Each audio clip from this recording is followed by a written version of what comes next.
마태복음 9장 9절부터 17절까지의 말씀 제가 읽겠습니다. 예수께서 그곳을 떠나 지나가시다가 마태라 하는 사람이 세관에 앉아 있는 것을 보시고 이르시되 나를 따르라 하시니 일어나 따르니라.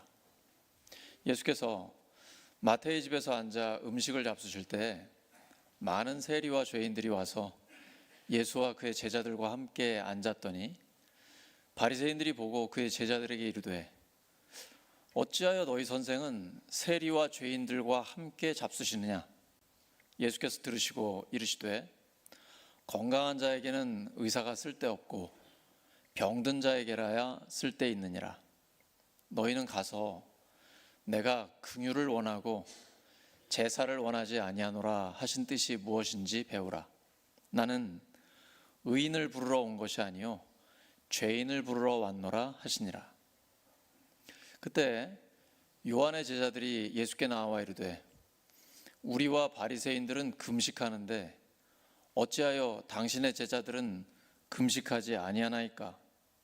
예수께서 그들에게 이르시되 혼인집 손님들이 신랑과 함께 있을 동안에 슬퍼할 수 있느냐? 그러나 신랑을 빼앗길 날이 이르리니 그때에는 금식할 것이니라.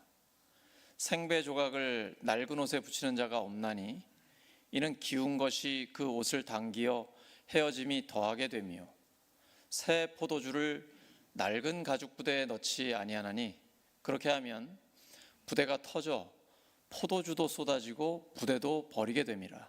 새 포도주는 새 부대에 넣어야 둘이 다 보전되느니라. 아멘.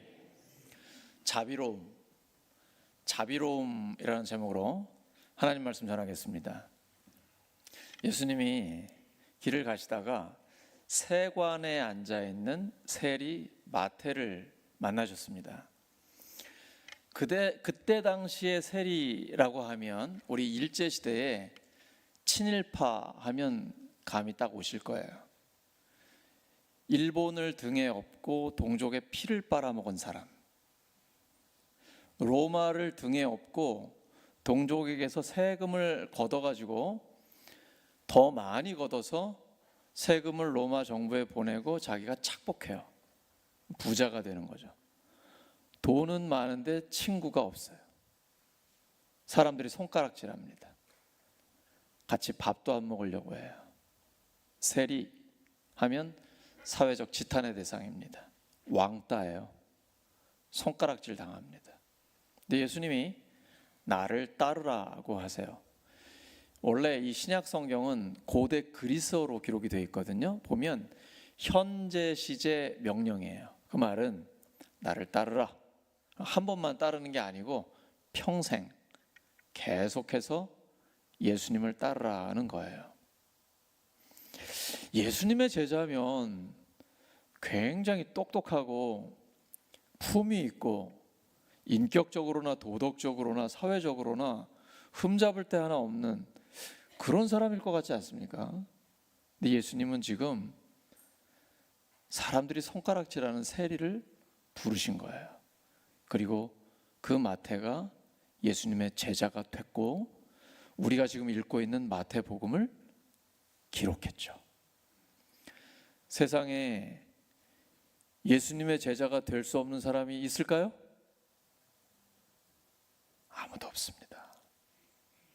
이때 바리새인들이 세리와 죄인들과 함께 식사를 하고 계신 예수님을 보면서 이렇게 비난합니다.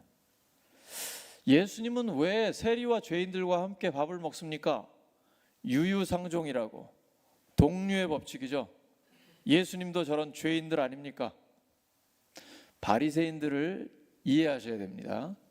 바리새인들은 철저히 하나님의 뜻대로 살려고 몸부림을 치는 아주 모범적인 사람들입니다. 이 사람들이 믿음이 없는 사람이 아니에요. 일주일에 2번 금식하고 11조는 오늘날로 말하면 10원짜리 하나 들어오면 1원을 바칠 정도로 철저하게 신앙생활하는 사람이에요. 단 세리와 죄인들과는 어울리지 않습니다. 어울리면 부정 탈까 봐, 물들까 봐 그래서 아예 상종을 안 합니다. 많은 종교가 그렇잖아요. 부정탄다고 그래서 서로 접촉을 안 하죠. 그래서 불가촉 천민이라는 얘기도 하잖아요. 근데 예수님은 정반대예요. 예수님이 죄인들을 만나서 더러워지는 게 아니고 예수님을 통해 죄인들이 깨끗해집니다. 그래서 예수님은 누구라도 만나서 그를 친구 삼아주세요. 내가 너의 가족이다 라고 말씀하십니다. 그 행동이 뭐냐면 식사를 함께 하는 거예요. 예수님 가는 곳마다 밥을 함께 드십니다. 오늘날도 그렇지만 특별히 1세기에는 식사를 함께 한다는 건 굉장히 중요한 의미를 갖고 있어요. 우리가 사회적으로 같은 부류의 사람이다, 우리는 친구요 가족이다라는 걸 선언하는 거예요. 근데 예수님이 죄인들과 함께 밥상에 앉아서 기뻐하면서 밥을 먹고 즐겁게 농담을 건네며 식사하셔요. 내가 너희들의 가족이다, 너희들의 친구다 라는 걸 선포하고 있는 것입니다. 예수님은 모든 사람을 받아들이십니다. 모든 사람의 친구와 가족이 되어주십니다. 그리고 지금 우리도 예수님처럼 모든 사람을 품고 사랑하며 살기를 원하고 계십니다. 예수님은 병든 자에게 의사가 필요하지 건강한 자에게는 의사가 필요 없다고 말씀하세요. 제가 요 몇 주간 일정이 좀 빡빡했습니다. 그래서 그랬는지 어제 저녁 갑자기 감기 몸살 기운이 좀 오는 거예요. 주일을 앞두고 이거 어떡하지? 기도하고 좀 푹 잠을 잤습니다. 근데 교회 오니까 아직도 컨디션이 별로 안 좋아요. 근데 제가 지금 아파 보여요? 건강해 보여요? 이게 문제예요. 저는 강단에 서면 사람이 멀쩡해 보여요. 근데 저 같은 사람만 있으면 병원 문 다 닫아야 돼요. 아프면 병원을 가야 되는데 교회에 오니까. 근데 예수님은요, 모든 것의 치료자십니다. 하나님은 하나님의 형상대로 사람을 만드셨어요. 근데 사람이 죄를 짓고 타락해서 하나님과의 관계가 깨졌습니다. 영적으로 죽었습니다. 하나님 미리 말씀해 주셨거든요. 에덴 동산 중앙에 있는 선악을 알게 하는 나무 열매는 먹지 마라. 먹으면 반드시 죽는다. 죽는다는 건 영적으로 분리가 되는 거예요. 하나님과 영원히 분리가 돼서 이제는 단절됐어요. 영적으로 죽은 거예요. 그러면 죽으면 죽음에 걸린 증상들이 나타나요. 우리 감기 걸리면 감기 증상이 있죠? 콧물 나고 기침 나고 그러잖아요. 열 오르고. 마찬가지로 죄를 지어 죽으면 그 죽음의 증상들이 나타나요. 육체적으로 병들고 늙어서 결국은 죽게 돼요. 또 정신적, 정서적으로 사랑해야 되는데 미움과 증오가 있고, 평안해야 되는데 불안하고, 믿음이 있어야 되는데 늘 불신이 있고. 근데 예수님께서는 오셔서 이 모든 부분에 완전한 치료를 이루어 주셨어요. 종교나 철학, 윤리나 도덕을 가지고는 영혼의 근본적인 치료가 안 됩니다. 그래서 영혼의 완전한 치료자이신 예수님께서 오셔서 우리의 모든 죄를 대신 지시고 십자가에서 죽어주셨어요. 그리고 부활하셔서 완전한 승리, 영혼의 근본적인 치료를 이루어 주셨습니다. 또한 예수님이 사랑과 평안과 그리고 신뢰를 회복시켜 주셨어요.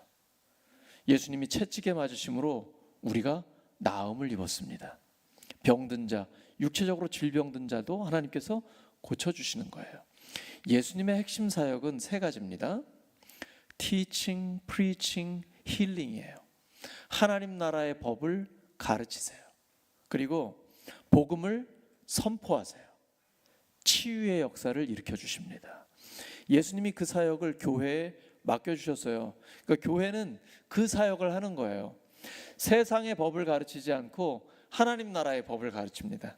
세상은 돈 많으면 행복하다고, 너 요거 가지면 더 행복해질 거야, 계속 광고를 통해서 우리를 꼬시고 있거든요. 근데 하나님 나라의 법은 달라요. 심령이 가난한 사람이 복이 있다. 누가복음에는 예수님이 그냥 가난한 자가 복이 있다 라고 말씀하세요. 천국이 그의 것이기 때문이에요. 심령이 가난해야 천국으로 채워져요. 세상은 온통 악하고 음란하고 복잡하고 자기의 유익을 꾀하기 위해서 사람들을 다양한 방법으로 이용해요. 그런데 예수님은 마음이 깨끗한 자가 복이 있다고 하세요.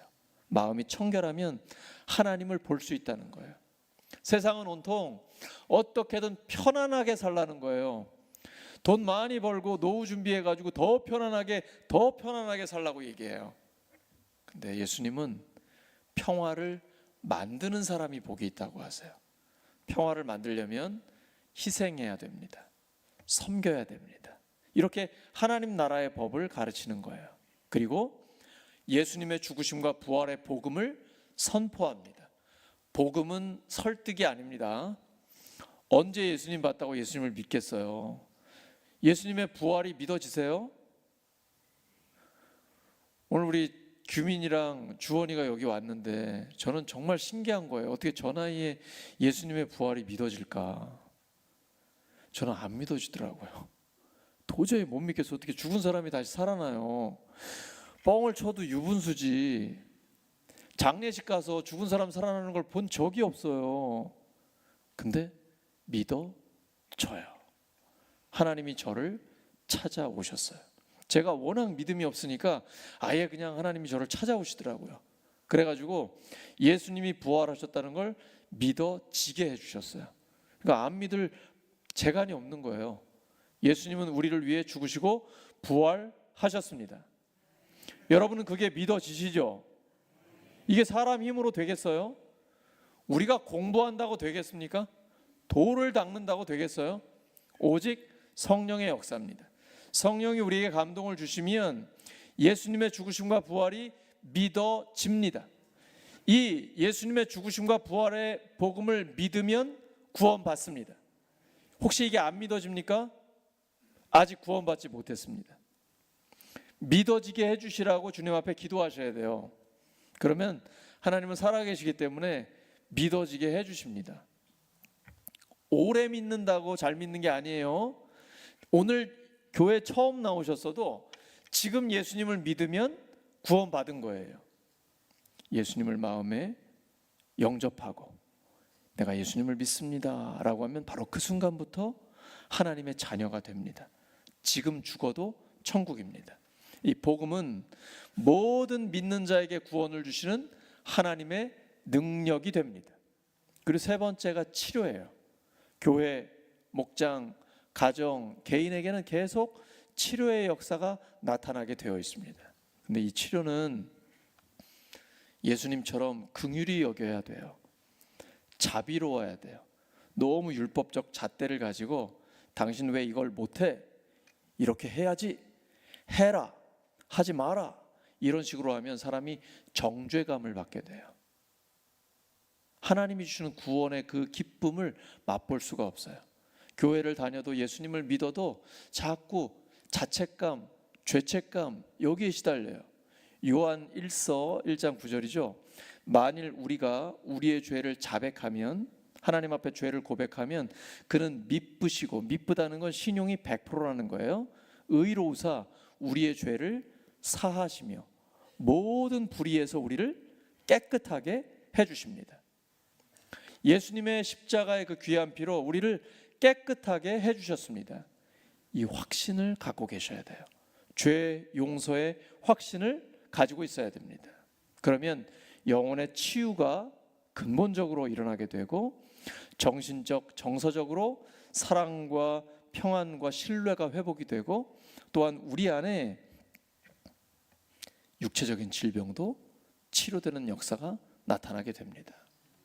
저는 2년 전에 우리 교회가 창립 50주년 기념주일 예배를 드릴 때 하나님의 치료의 역사를 경험했습니다. 우리 교회를 개척하신 송진 목사님, 박군자 사모님, 또 2대 강교선 목사님, 김희연 사모님, 또 3대인 저희 부부와 장로님들 모든 성도들이 함께 우리 교회를 세워주시고 이렇게 건강하게 성장시켜 주신 걸 너무 감사하면서 기쁨으로 예배를 드렸습니다.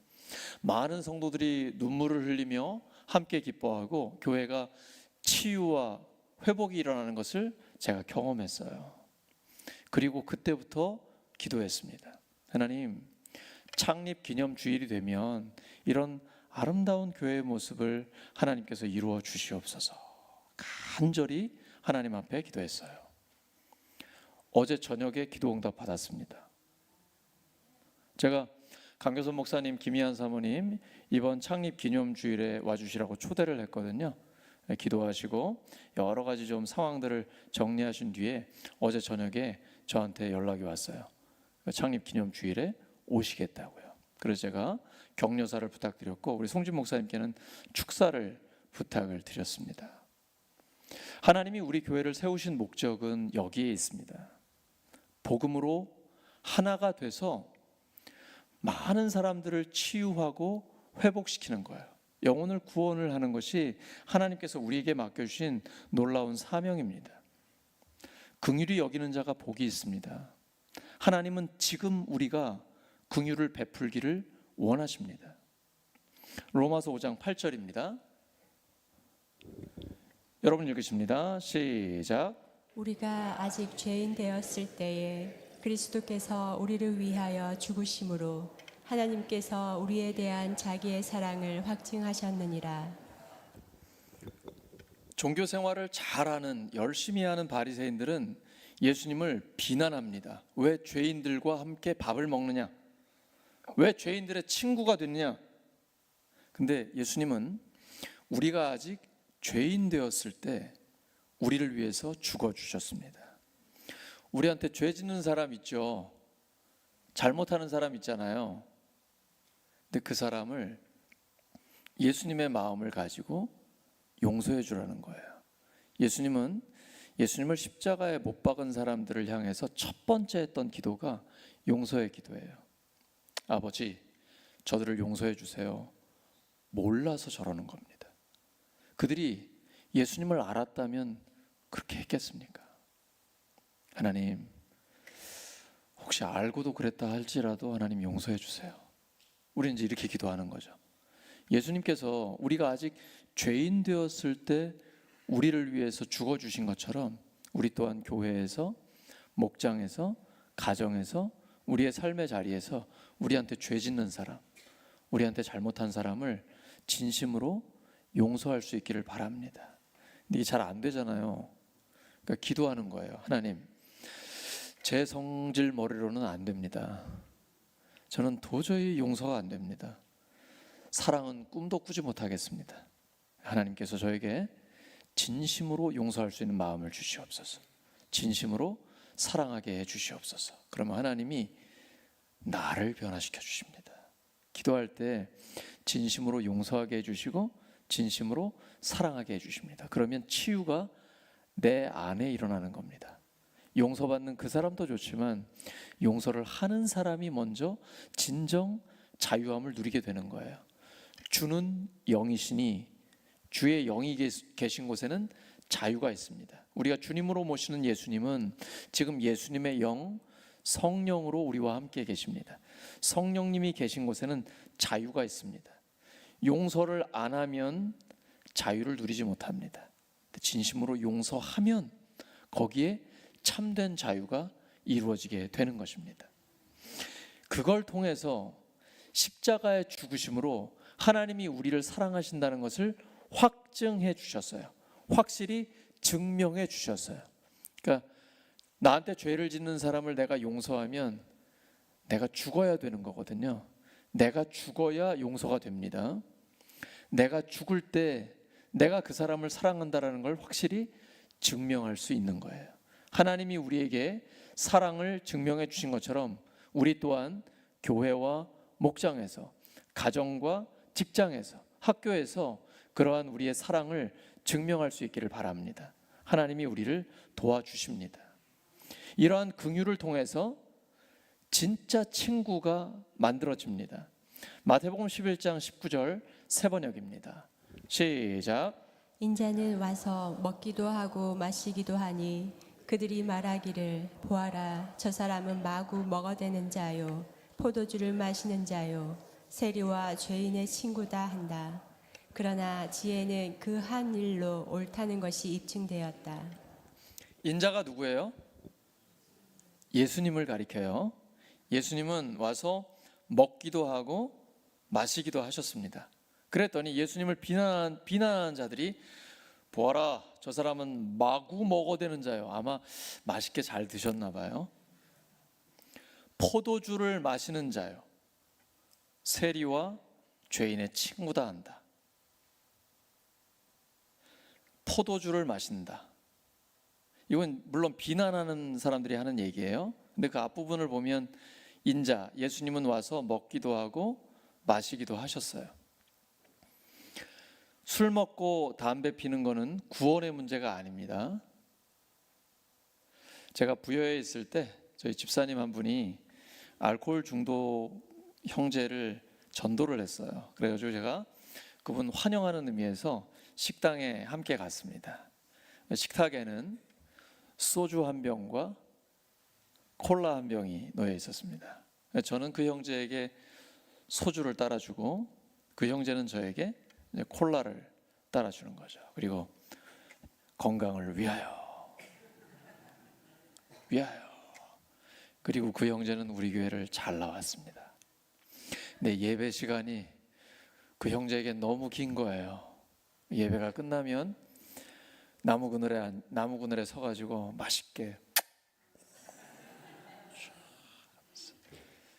그 형제가 너무 감사한 건 교회를 잘 나왔어요. 예배를 나왔어요. 여러분, 술을 먹건 담배를 피건 어떤 죄를 지었건 간에 교회는 누구나 나올 수 있습니다. 교회가 너무 깔끔하면 안 됩니다. 너무 나이스하면 안 돼요. 예수님이 그러셨을 것 같습니까?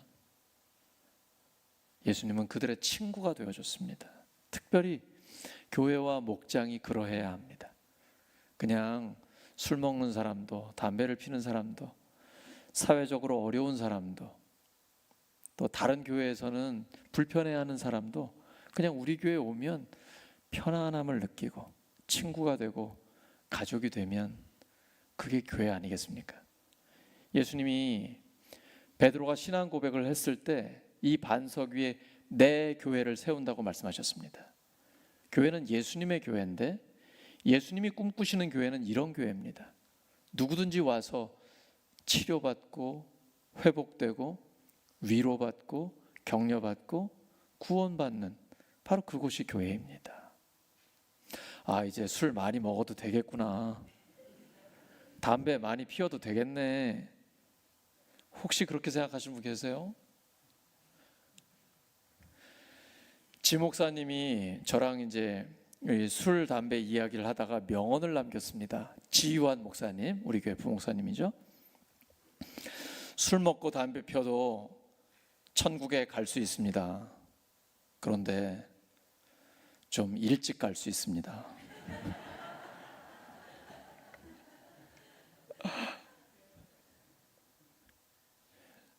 여러분, 우리가 술을 먹고 담배를 피울 수도 있어요. 근데 건강에는 안 좋죠. 예수님을 생각해 보세요. 우리는 예수님을 닮아가는 사람이에요. 근데 예수님이 술을 많이 드시고 포도주를 많이 드시고 거나하게 취해가지고 횡설수설하고 막 목수니까 이렇게 의자 만들다가 의자 집어 던지고, 여러분 이런 예수님 상상하실 수 있으세요? 예수님은 그러셨을 리 없어요.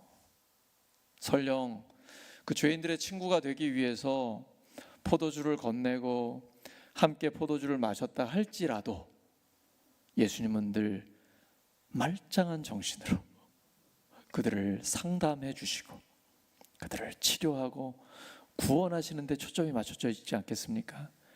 예수님이 술 마시는 데 초점을 두셨을 리가 없어요. 우리는 예수님을 닮아가는 사람입니다. 술 마셔도 괜찮으니까 당회를 호프집에서 하면 어떨까요? 한국에 복음이 들어온 지 이제 한 130년 정도 됐습니다. 선교사들이 처음 들어왔을 때 이 땅의 술 문화는 먹고 죽자였습니다. 그래서 금주운동, 금연운동을 일으켰습니다. 오늘날 한국 문화에서 교회를 다닌다 하면 술에 대한 절제, 이거는 일반적인 인식입니다. 그러므로 그리스도인이 대놓고 술 먹고 하는 것은 복음을 전하는데 좋지 않습니다. 우리가 술을 먹을 수 있는 자유가 있지만 복음을 전하고 다른 영혼들을 구원하기 위해서 자제하고 절제하는 것입니다. 오직 영혼을 구원하기 위함입니다. 이것이 복음의 정신이에요. 예수님은 오셔서 죄인들의 친구가 되어주셨습니다. 예수님의 지혜는 그들의 친구, 그들의 가족이 되어주면서 그들을 구원하신 것으로 입증이 되었습니다. 예수님처럼 이렇게 긍휼히 여기면 하나님의 긍휼을 받습니다. 마태복음 5장 7절입니다. 시작. 긍휼히 여기는 자는 복이 있나니 그들이 긍휼히 여김을 받을 것이며.